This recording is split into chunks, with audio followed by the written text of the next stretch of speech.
Le juge aussi l'a dit, Ousmane Sonko n'est pas coupable de menaces de mort.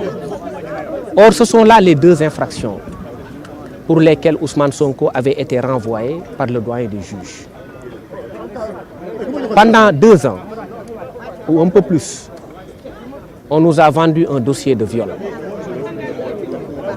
On nous a vendu un dossier au terme duquel on disait qu'une fille fragile a été violée sous la contrainte et avec des armes par M. Ousmane Sonko.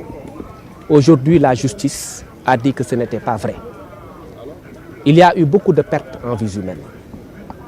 Il y a eu beaucoup de dégâts matériels. Il y a eu beaucoup d'espoirs perdus. Il y a eu beaucoup de familles brisées. Il y a eu beaucoup de déceptions et de chagrin dans ce pays-là. La justice a fini par dire que tout ça devra accoucher d'une souris. Parce qu'en réalité, le prétexte à tout ça n'était pas fondé. Et nous avons toujours dit que Ousmane Sonko était victime d'un complot, d'une conspiration et qu'il n'a jamais violé. Donc sur ce point, la justice nous a donné raison. Et ce que l'opinion doit retenir aujourd'hui, c'est que Ousmane Sonko n'a pas violé Adji Sarr. Ce que l'opinion doit retenir aujourd'hui, c'est que Ousmane Sonko n'a pas menacé Adji Sarr de mort avec des armes.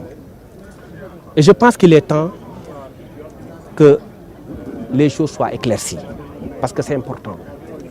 Si on considère que Ousmane Sonko n'a pas violé Adji Sarr, c'est qu'il y a eu une conspiration derrière cette affaire-là. Et c'est important.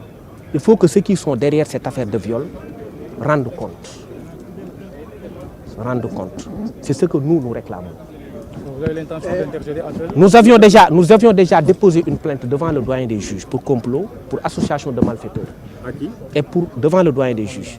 La plainte n'a pas eu de suite. J'espère qu'aujourd'hui cette plainte sera traitée. Parce que dès lors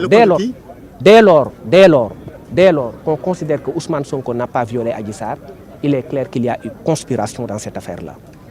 Je rappelle que la peine est de 2 ans. Et je rappelle à l'opinion que la peine est une peine d'inéligibilité qui ne permet pas à Ousmane Sonko d'être candidat à la compétition électorale de 2024. Et pour moi, il s'agissait pour nous de la défense. L'objectif était de salir un homme. Cet objectif n'a pas été réussi. L'autre objectif était de le rendre inéligible. Cet objectif a eu l'effet escompté parce qu'aujourd'hui, avec cette peine-là et en l'état actuel des choses, Ousmane Sonko ne peut pas être candidat à la compétition électorale de 2024.